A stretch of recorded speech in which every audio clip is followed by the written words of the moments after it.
Hello दोस्तों, तो फिर आज हम एक नया लेक्चर फिर से रिकॉर्ड करने जा रहे हैं केमिकल काइनेटिक्स का। कल हमने कहाँ छोड़ा था? कल हमने आपको छोड़ा था कि क्वेश्चन करवा रहा था मैं फर्स्ट ऑर्डर के। चलो एक और क्वेश्चन देखते हैं प्रीवियस ईयर का, फिर आगे का कार्यक्रम स्टार्ट करेंगे। पहला क्वेश्चन नीट 2022 में आया हुआ क्वेश्चन है, फर्स्ट ऑर्डर का है, नीट 2022।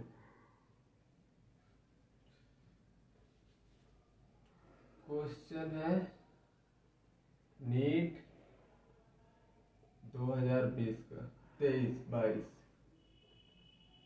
चलो, for a first order reaction, for a first order reaction, for a first order reaction, initial concentration of reactant, initial concentration of reactant, initial concentration of reactant is 0.1 molar. Initial concentration दे दिया है हमको, which become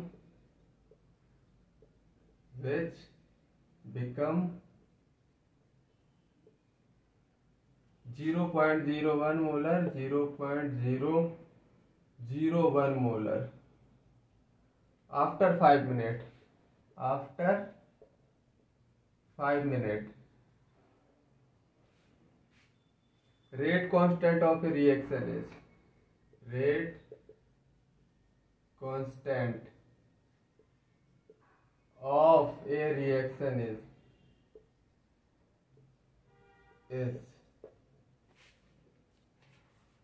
अब इसमें हमको क्या क्या given है? इनिशियल कंसंट्रेशन गिवन है कितनी? इनिशियल कंसंट्रेशन 0.1 मोलर गिवन है। फाइनल कंसंट्रेशन 80 कितना गिवन है? Final concentration 0.001 molar. और टाइम गिवन है कितना? 5 मिनट। रेट कांस्टेंट पूछा है, हम इसमें बेसिक फार्मूला लगाएंगे। इसमें कोई ट्रिक काम करने वाली नहीं है, तो हम बेसिक फार्मूला लगाएंगे। के बराबर 2.303 n T log A naught upon 80, A naught upon 80। अब 2.303 को 2.303 लिख देंगे हम, टाइम को 5 मिनट से लिख देंगे।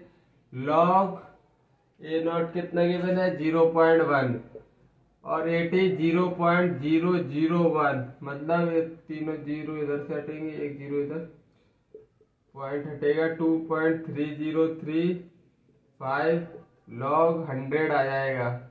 लॉग 100 मतलब लॉग 10⁻², और क्या निकल के आ जाएगा? 2 आगे आ जाएगा। सिंपली लॉग 2 आगे आ जाएगा। लॉग 10 की वैल्यू होती है 1, तो 2.303/5 इंटू 2, बस यही है आंसर अपना। इसको चलो कैलकुलेट कर लेते हैं। 3 3 9, 09.4, 5 9 45.4 बचा, 4 8 40, 089 सेकेंड इनवर्स आएगा कुछ भी। तो बस यही आंसर है हमारा। चलो अब हम आगे की तरफ बढ़ते हैं। अब हम पढ़ेंगे ग्राफ्स। अभी कल हमारे ग्राफ रह गए थे फर्स्ट ऑर्डर रिएक्शन के, तो आज हम graph of first order reaction पढ़ेंगे।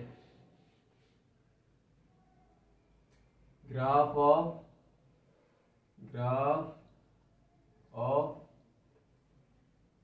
First order reaction, first order reaction. Graph पढ़ने वाले हैं हम फर्स्ट ऑर्डर रिएक्शन के।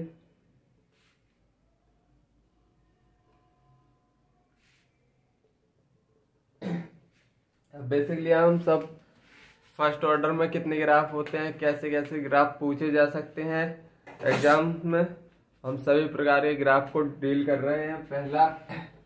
पहला ग्राफ है फर्स्ट कंसंट्रेशन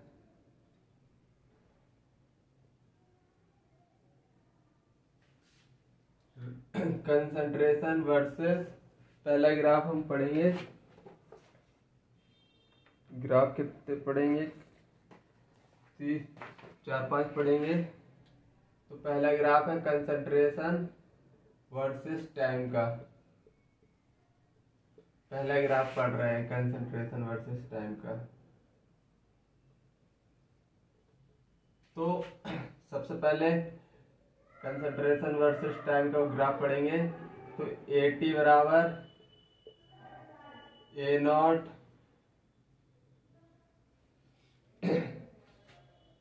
e की पावर -KT। अब एट टाइम जीरो पे AT कितना आएगा, AT आएगा A0 e की पावर KT, 0 हो जाएगा 0। तो AT कितना निकल के आ गया, AT कितना निकल के आया, e की पावर 0 है। AT सिंपली A0 के बराबर निकल के आ गया। AT A0 के बराबर निकल के आ गया। अब हम इसका ग्राफ बना रहे हैं। इसके ग्राफ किसके बीच में बनना है, कंसंट्रेशन वर्सेस टाइम के। टाइम 0 पे ग्राफ कहां से स्टार्ट होगा, A0 से। टाइम 0 पे A0 से स्टार्ट होगा और ये एक्सपोनेंशियल डिक्रीज करेगा और इधर पैरेलल हो जाएगा, टच नहीं हो करेगा इसको, क्योंकि ये इनफिनाइट टाइम लगेगा। तो इनफिनाइट पे जाके ये टच कहाँ करेगा, इनफिनाइट पे जाके। तो एक्सपोनेंशियल डिके कर्व आता है, एक्सपोनेंशियल डिके कर्व।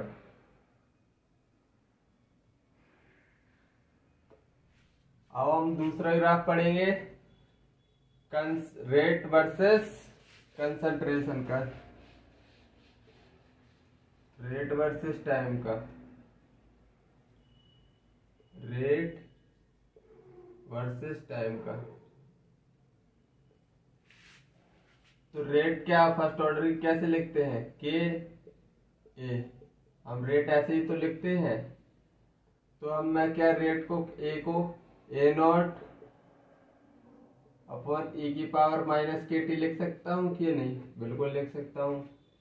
तो एट टाइम 0 पे, टाइम अगर 0 पे देखेंगे तो रेट कितना आ रहा है, R बराबर K A0 e की पावर 0 हो जाएगा, KT 0 हो जाएगा। तो रेट टाइम 0 पे कितना निकल के आएगा, K A0। तो इसका ग्राफ बनाएंगे।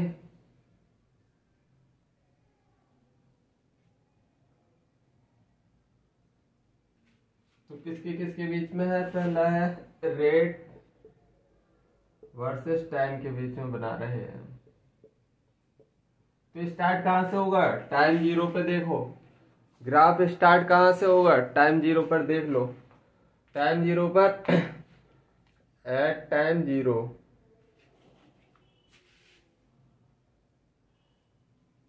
0 पर रेट कहां से स्टार्ट हो रहा है, K अपॉन A0, मतलब इधर से स्टार्ट हो रहा है। और ये भी एक्सपोनेंशियल डिक्रीज करेगा, इनफिनाइट पे जाके मिलेगा, इधर पैरेलल हो जाएगा। तो कहां से स्टार्ट कर रहा है, K A0 से, इधर से स्टार्ट कर रहा है। तुमको ये दोनों ग्राफ समझ में आ रहे हैं, आई थिंक समझ में आएंगे ही। अब ये दूसरा ग्राफ था, दूसरा। अब चलो हम तीसरा ग्राफ पढ़ते हैं। तीसरा ग्राफ किसके बीच में पढ़ेंगे, तो चलो अब हम पढ़ेंगे हाफ लाइफ के बारे में। T half versus A0, third graph. T half versus A not half life का कंसंट्रेशन से, ए नॉट इनिशियल कंसंट्रेशन। तो इसके ग्राफ पढ़ने वाले हैं अब हम। तो टी हाफ और ए नॉट में रिलेशन तो होता नहीं है। टी हाफ का फॉर्मूला निकल के आता है 0.693 अपॉन के, और ये क्या है, कांस्टेंट है, कांस्टेंट। तो इसके ग्राफ कैसे बनेगा,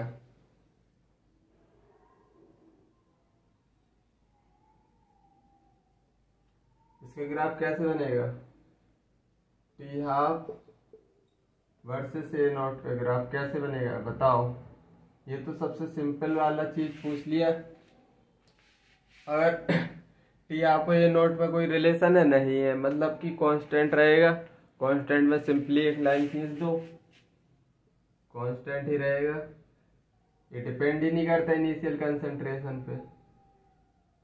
और जबकि जीरो ऑर्डर की रिएक्शन टी हाफ पे इनिशियल कंसंट्रेशन पे डिपेंड करती है, उस पर रेट नहीं डिपेंड करता इनिशियल कंसंट्रेशन में। अरे जीरो ऑर्डर का रेट नहीं डिपेंड करता है, उसमें आता है के ए जीरो, तो रेट क्या कांस्टेंट होता है जीरो ऑर्डर में, जीरो ऑर्डर में। और फर्स्ट ये क्वेश्चन आया है इसलिए मैं अभी से बता दे रहा हूँ, जीरो ऑर्डर में क्या रेट इंडिपेंडेंट होता है इनिशियल कंसंट्रेशन पे, और जबकि फर्स्ट ऑर्डर में क्या टी हाफ कांस्टेंट होता है, मतलब ये इनिशियल कंसंट्रेशन से इंडिपेंडेंट होता है। तो बस ये क्वेश्चन आया था 2022 में, 23 में अभी आया है क्वेश्चन रिसेंटली, तो इसीलिए मैंने बता दिया। अब हम चौथा ग्राफ पढ़ने वाले हैं। चौथा ग्राफ हम किस किस के बीच में पढ़ेंगे, तो चौथा ग्राफ पढ़ेंगे हम ln AT अपो वर्सेस टाइम। तो मैंने इक्वेशन क्या पढ़ी थी, फर्स्ट ऑर्डर की ग्राफ पढ़ रहे हैं, तो फर्स्ट ऑर्डर में ln के टर्म में एक इक्वेशन क्या पढ़ी थी, ln AT equal to ln A naught minus कितना KT, KT सही है। तो देखो अब हम इसको y बराबर क्या लिख सकते हैं, C, इसको लिख सकते हैं mx। तो इसके ग्राफ कैसे बनेगा देखो,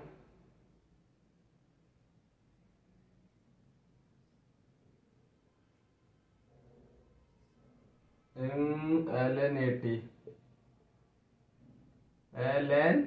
AT वर्सेस टाइम।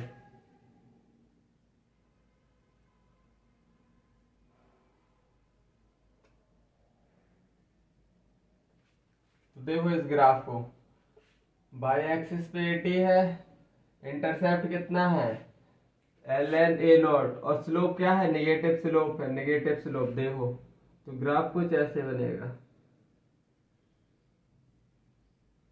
और कहां से स्टार्ट हो रहा है, सी इंटरसेप्ट कितना है इसका, इंटरसेप्ट इसका कितना है, इंटरसेप्ट कितना आ रहा है, तो आ रहा है ln A नॉट, मतलब ln A नॉट से स्टार्ट होगा। थोड़ी हौस पौस क्यों हो रहा, ln A नॉट से, यही इसका इंटरसेप्ट भी है।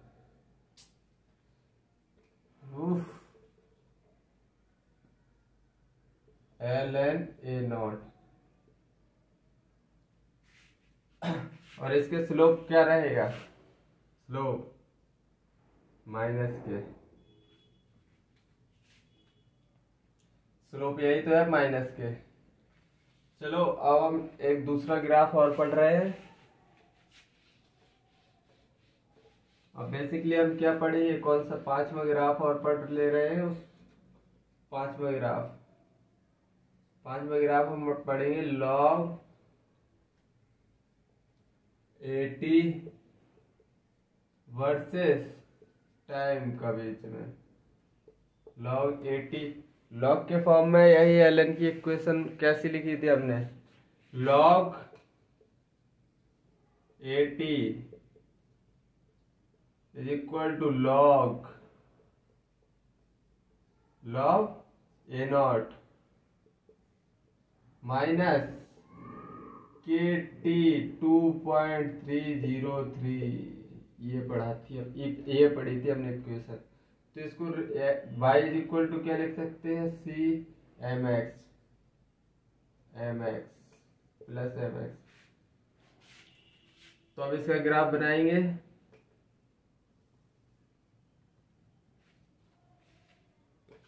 लाइन ही सीधी नहीं खींचती है।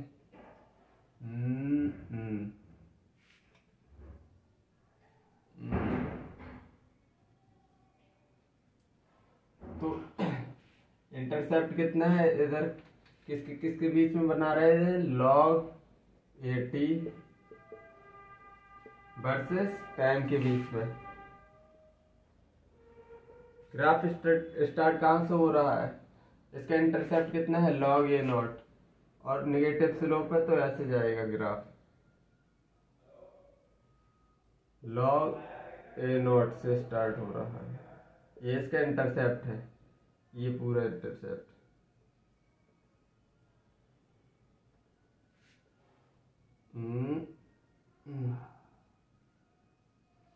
और इसका स्लोप है क्या, -K.303 -K2.303। ये इसका स्लोप है। फर्स्ट ऑर्डर में बस इतने ही ग्राफ है। आई थिंक तुमको सब समझ में आ गए होंगे। चलो अब एक आध क्वेश्चन देखते हैं। हाँ, मैं बताऊंगा क्वेश्चन कैसा आया था। अभी प्रीवियस ईयर में एक क्वेश्चन आया था ग्राफ पे। कैसा क्वेश्चन आया था question,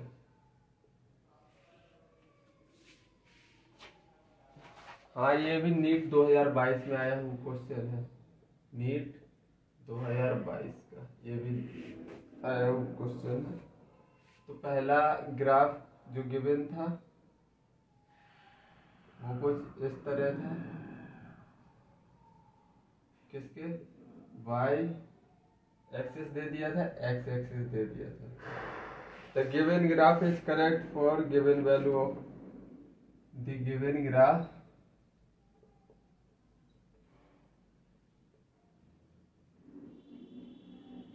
is correct for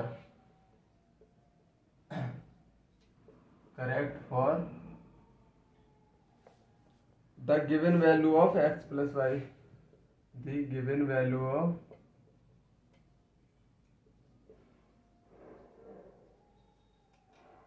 x and y। तो पहला है जीरो ऑर्डर, इधर लिख दो जीरो ऑर्डर। तो ए ऑप्शन x बराबर रेट, y बराबर टाइम, और इधर लिखा था फर्स्ट ऑर्डर।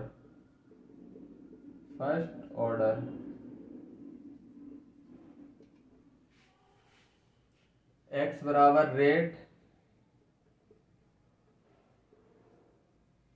y बराबर टाइम। बी ऑप्शन x बराबर रेट, y बराबर टाइम दूसरा,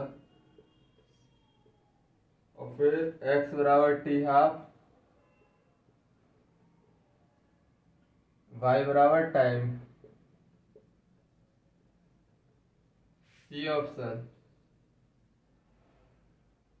y बराबर रेट, x बराबर टाइम, y बराबर t हाफ, x बराबर A0।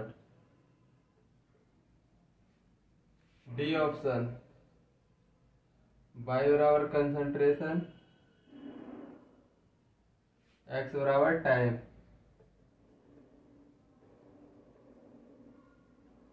y is equal to concentration,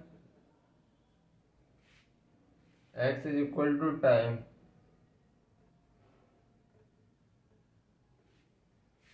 तो सिंपली ये क्वेश्चन आया था। तो जीरो ऑर्डर में क्या कांस्टेंट रहता है? Rate versus time. अभी मैंने पहले ही क्वेश्चन में जब ग्राफ करवाया था टी आपका, तभी बताया था मैंने, रेट और रेट वर्सेस टाइम कांस्टेंट रहता है जीरो ऑर्डर में, क्योंकि rate independent of initial concentration होता है। तो rate versus time, rate versus time, rate versus time, तीनों सही है।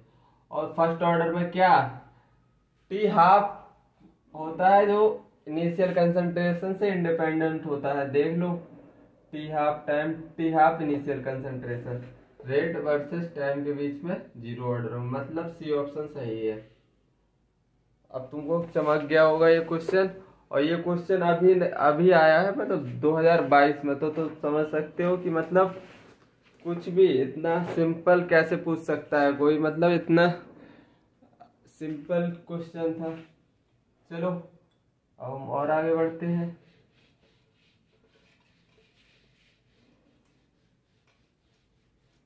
अब हम पढ़ेंगे important property. Important property, important property important है, अच्छे से समझ लेना। तो let initial concentration, let initial concentration of reactant, मान लो A naught 100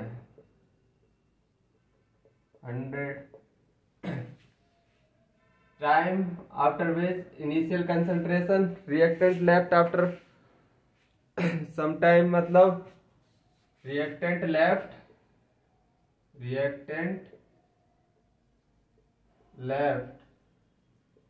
after first t half, one t half, first t half. तो reactant left after first t half कितना आएगा? ए नॉट अपॉन 2 बचेगा। अब देखो रिएक्टेंट, इधर से मैं बहुत बड़ा कंक्लूजन निकालने वाला हूं, तुम्हारे क्वेश्चन आएंगे इससे। रिएक्टेंट लेफ्ट, अच्छे से समझो, after second T half, second T half में कितनी कंसंट्रेशन बचेगी? ए नॉट अपॉन 4। इसको क्या लिख सकता हूं मैं? ए नॉट अपॉन 2 की पावर स्क्वायर। अरे 4 को मैं 2 की पावर स्क्वायर लिख सकता हूं मैं या नहीं? और reactant left after third T half, third T half में रिएक्टेंट कितना बचेगा? ए नॉट अपॉन 8। मतलब इसको क्या लिख सकता हूं मैं? ए नॉट अपॉन 2 की पावर 3। देखो एक चीज देखो, फर्स्ट टी हाफ में 2 की पावर 1 आ रहा है, सेकेंड टी हाफ में ए नॉट अपॉन 2 की पावर 2 आ रहा है, थर्ड टी हाफ में रिएक्टेंट कितना बच रहा है? ए नॉट अपॉन 2 की पावर कितना आ रहा है? 3। तो क्या मैं reactant left after nth T half में क्या लिख सकता हूं मैं? ए नॉट अपॉन 2 की पावर एल लिख सकता हूं या नहीं? लिख सकता हूं मैं या नहीं? देखो फर्स्ट ही हाफ में 2 की पावर 1 चढ़ गया, ए नॉट अपॉन 2 की पावर 1। सेकेंड टी हाफ में कितना? 2 पावर चढ़ गया। थर्ड टी हाफ में पावर, ऐसे ही एन टी हाफ में कितना? मैं 2 की पावर एन चढ़ा सकता हूं या नहीं? बताओ बताओ बताओ। चढ़ा सकता हूं। तो मैं इधर से एक फॉर्मूला लिखूंगा। कहाँ लिख दूं? इधर ही लिख दूं, इसको ऊपर लिख दो पहले थोड़ी। Reactant left after nth T half, तो इसको लिख सकता हूं मैं ए नॉट अपॉन 2 की पावर n, ऐसा लिख सकता हूं मैं। तो मैं ए टी का फॉर्मूला एक लिखने जा रहा हूं, A naught upon reactant after some time, reactant left after some time को ए टी लिख सकता हूं, ए नॉट अपॉन 2 की पावर n, जनरल फॉर्मूला लिख रहा हूं। n क्या है, n इसमें क्या है, n कैसे n है इसमें given time upon T half, मतलब निकल के क्या आ गया, इधर ये दो फॉर्मूले हैं जो कि तुमको याद रखनी है, पहला फॉर्मूला दूसरा फॉर्मूला। एन बेसिकली कैसे निकालेंगे, given time upon initial time कर देंगे, एन निकल आएगा अपना। चलो अब इस पे क्वेश्चन देखते हैं कि कैसे क्वेश्चन बनते हैं। बहुत अच्छी ट्रिक है, अच्छे से यूटिलाइज करो। मैंने फर्स्ट ऑर्डर में अभी इतनी ज्यादा ट्रिक बता दी, ये क्वेश्चन आज फॉर्मूला से भी करवा दिया। चलो पहला क्वेश्चन करते हैं। Half life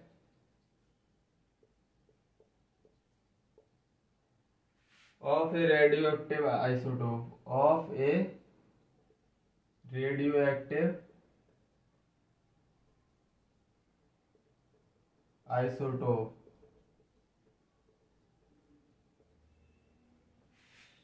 is 4 hours, is 4 hours if initially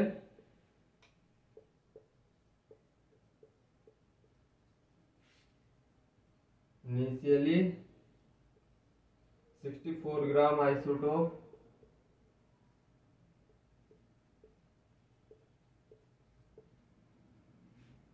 is taken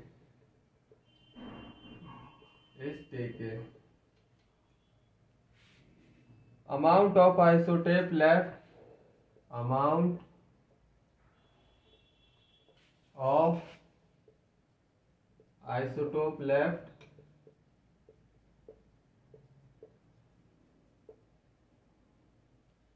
after 24 hours will be, after 24 hours will be। पहला है 4 ग्राम, बी ऑप्शन 2 ग्राम, सी ऑप्शन 1 ग्राम, डी ऑप्शन 0.5 ग्राम। अब बताओ इसको, तब तक मैं इंक डालता हूं, तब तक तुम इसको अपने मन से करो। देखो बस जो ट्रिक मैंने लिखवाई थी उसी का यूज करना है तुमको।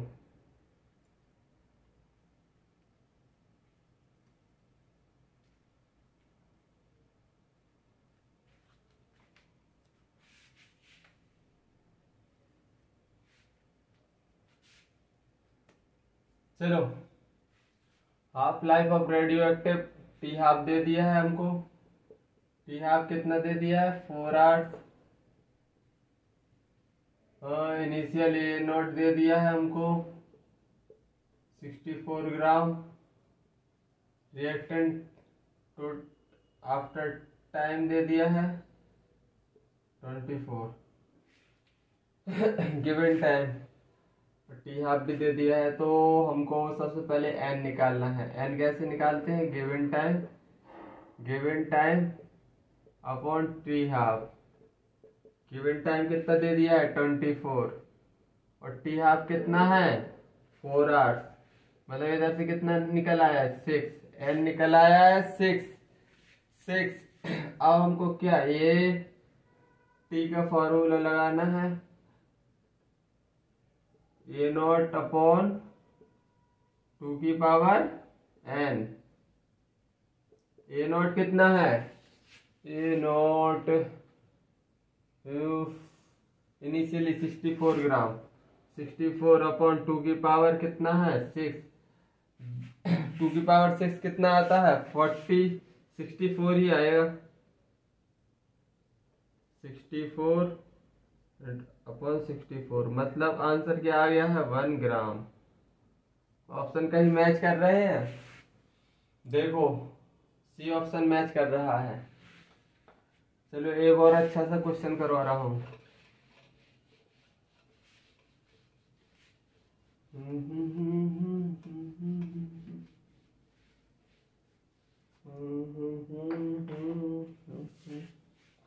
हाफ लाइफ ऑफ ए नहीं, और अच्छा क्वेश्चन करवाऊंगा। क्वेश्चन, एक रिएक्शन है ए से टी हाफ, इसका गिवन है 18 minute, product B question, T half इसकी गिवन है कितनी 54 मिनट, और ये गेस कर रहा है product. The two first order reaction started simultaneously. The two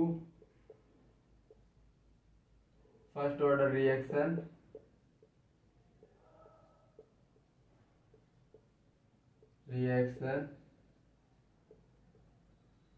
the two first order reaction started simultaneously.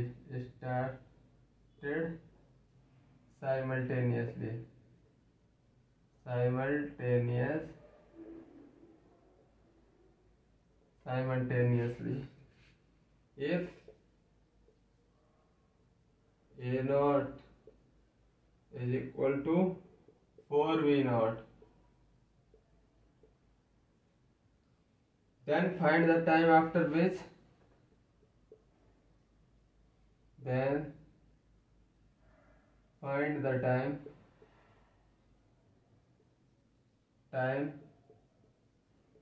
after which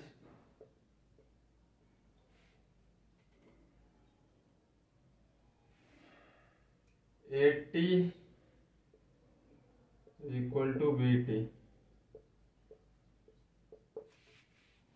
देखो ये क्वेश्चन तुम कर लो, फिर बाद में मैं एट लास्ट तुमको डायरेक्ट ट्रिक बता दूंगा।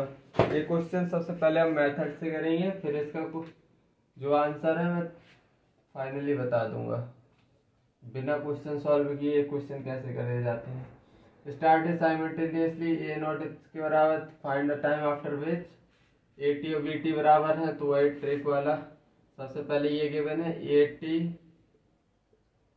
इज इक्वल टू BT, ये इंफॉर्मेशन हमको गिवन है। तो reactant left after some time क्या फॉर्मूला क्या था, ट्रिक लिखवाई थी ए नॉट अपॉन 2 की पावर n, n क्या होता था 2 की पावर n, यही तो लिखवाया था मैंने भाई। बी नॉट इनिशियल कंसंट 2 की पावर n, ए नॉट और बी नॉट में रिलेशन क्या है, A naught to 4 B naught के बराबर है, 4 B naught concentration of B naught upon 2 की power n is equal to B naught 2 की पावर n। तो आगे सॉल्व करेंगे, फर्दर सॉल्व करेंगे इसको। 4 बी नॉट 2 की पावर n को क्या लिखते हैं गिवन टाइम अपॉन t, तो गिवन टाइम पता नहीं है, t upon given time t half पता है, a के b b की लिखे a की लिखेंगे 1 t अपॉन 18, क्योंकि a की वैल्यू रखे ये है ना, तो फाइनली हम तो वैल्यू रख दिए, इधर ही रख देना तो मुझे t अपॉन 18, चलो कोई नहीं। और बी नॉट की क्या लिखेंगे 2 अपॉन टी के बाद 1 अपॉन 54, टी अपॉन 54। अब इसको फर्दर सॉल्व करेंगे, बी से बी कट गया, बी से बी कट गया, ये ऊपर चला जाएगा, नहीं इसको ऊपर भेज दो, इसको नीचे 2 की पावर T54 अपॉन 2 की पावर T18 और ये 4 नीचे चला गया 1/4। तो फाइनली इसको हम क्या मैं 1/4 को 1/2 की पावर 2 लिख सकता हूँ या नहीं, या होल पावर 2 लिख सकता हूँ या नहीं, बिल्कुल लिख सकता हूँ। तो अब मैं इसको 2 को ऊपर ले जाऊंगा तो कितना 2 की पावर में दोनों है तो क्या मैं T ये माइनस में हो जाएगा, तो मैं लिख सकता हूँ T54 माइनस T18 बिल्कुल लिख सकता हूँ इज इक्वल टू 2 के बराबर रहेगा बिल्कुल 54 मतलब T ये ऊपर जाएगा तो माइनस, हाँ बिल्कुल बिल्कुल बिल्कुल फिर पावर ले लेंगे दोनों की, तो T माइनस 18 3T 18 54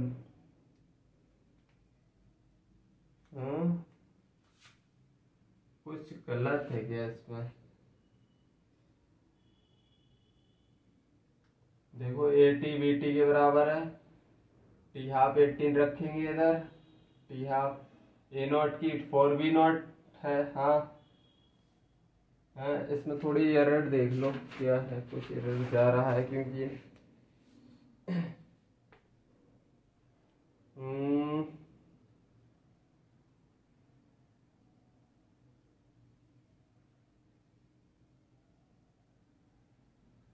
1/4 नहीं आना, चलो इसमें थोड़ी इधर एरर है,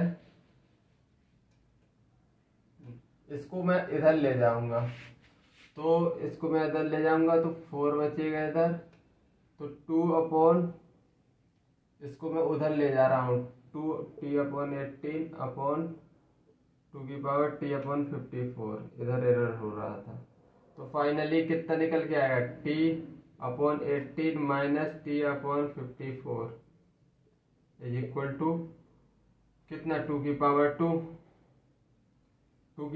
2 इधर ही लिखेंगे 2 की पावर 2, तो ये 2 को ले लेंगे डायरेक्ट, पावर ले ली है हमने, अब बस सिंपली सॉल्व कर दो 54 3T minus T is equal to 2, तो फर्दर आगे सॉल्व करेंगे तो 2T upon 54 is equal to 2, तो कितना निकला 2 से 2 कट गया, T बराबर 54 आंसर आ गया 54 मिनट, ये तो मैंने निकाला है।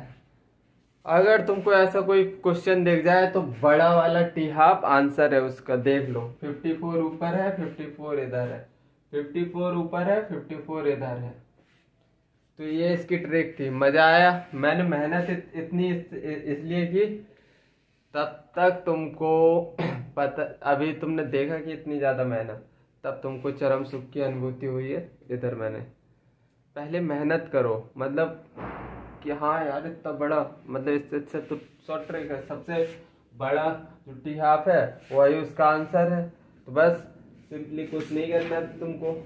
अब हम पढ़ रहे हैं expressing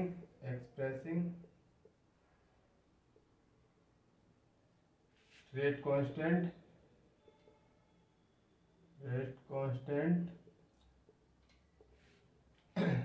of first order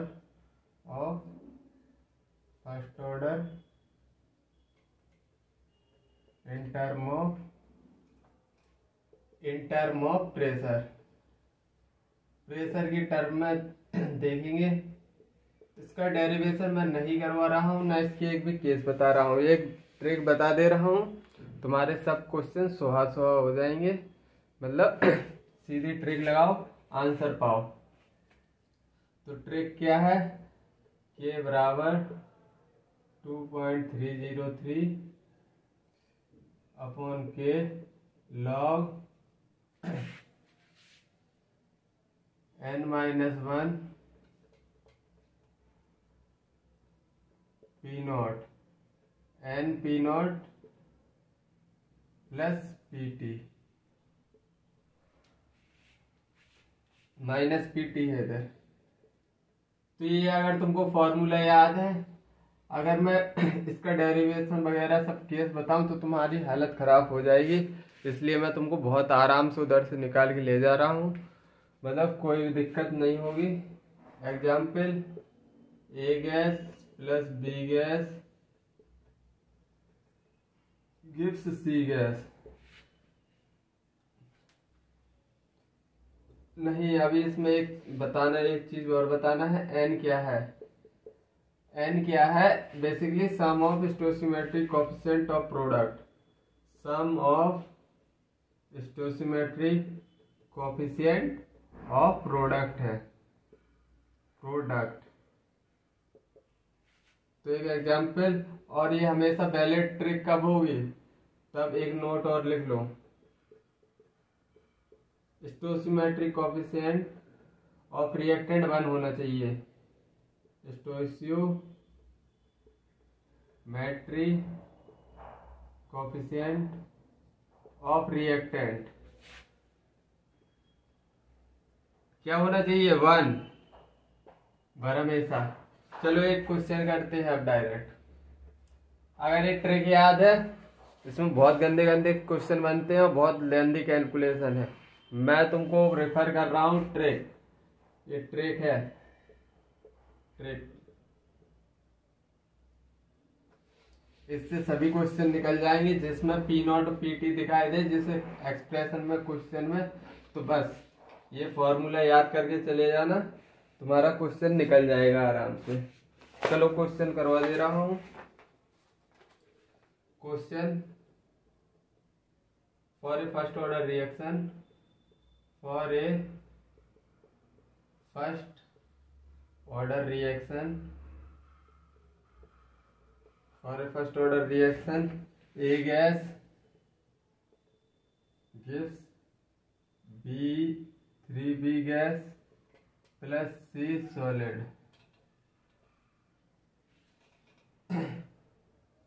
The initial pressure is P naught. The initial pressure is P naught.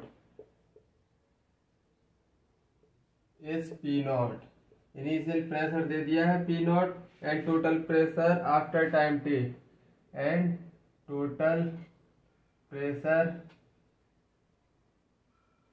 at time t।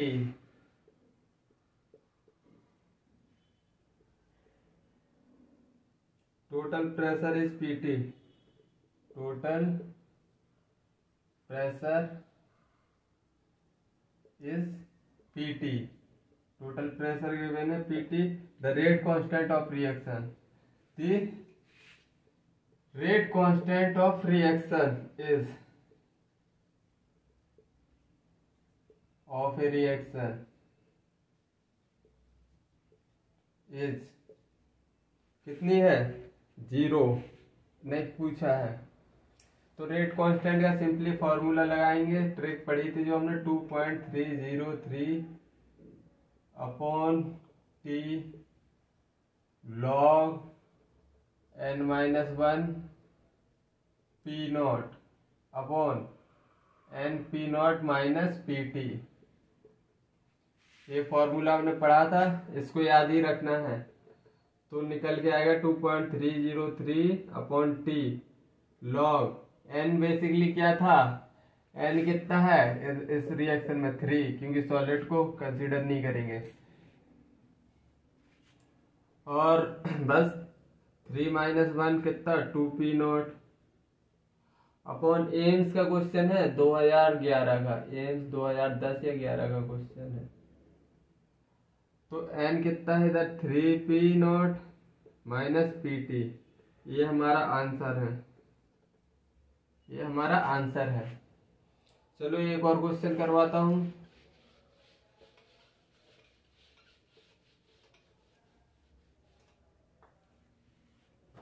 मैं फिर से बता दे रहा हूँ, ये क्वेश्चन बहुत खतरनाक क्वेश्चन होते हैं, लड़के इसको मानते हैं, लेकिन आज से ये क्वेश्चन एकदम हलवा हो गए हैं। दी total pressure, total initial pressure, the total initial pressure, total initial pressure कितना है इस इन रिएक्शन, इन रिएक्शन, रिएक्शन दी है एक, क्या दी है, 2a gives 3B gas is P naught. After some time t, and after some time t, total pressure is P naught. Total pressure is P naught. Total pressure P not है, total pressure PT है.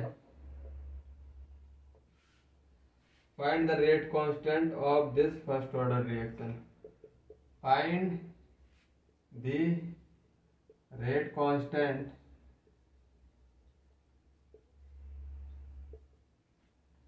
find the rate of this first order reaction, of this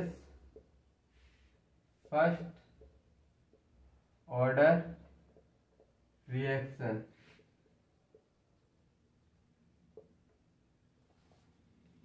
तो देखो note में क्या पढ़ा था, stoichiometric coefficient 1 होना चाहिए, लेकिन इधर 2 है तो हम 1 में कैसे बदलेंगे इसको. वो गैस गिव्स 3B गैस. इसको हम स्टोइकोमेट्रिक कोएफिशिएंट अगर 1 बनाएंगे तो 2 से डिवाइड कर देंगे, 3 दोनों तरफ, तो B गैस. ये निकल आया है. अब स्टोइकोमेट्रिक कोएफिशिएंट नोट पर क्या लिखवाया था, रिएक्टेंट की स्टोइकोमेट्रिक कोएफिशिएंट क्या होना चाहिए 1. तो अब फाइनली स्टोइकोमेट्रिक कोएफिशिएंट 1 हो गई है, क्योंकि हमने 2 को नीचे भेज दिया, मतलब 2 से डिवाइड कर दिया है. स्टोइकोमेट्रिक कोएफिशिएंट ऑफ रिएक्टेंट 1 हो गया है, जो नोट लिखवाया था. और n क्या था, sum of stoichiometric coefficient of product की स्टोइकोमेट्रिक कोएफिशिएंट ये निकल आई.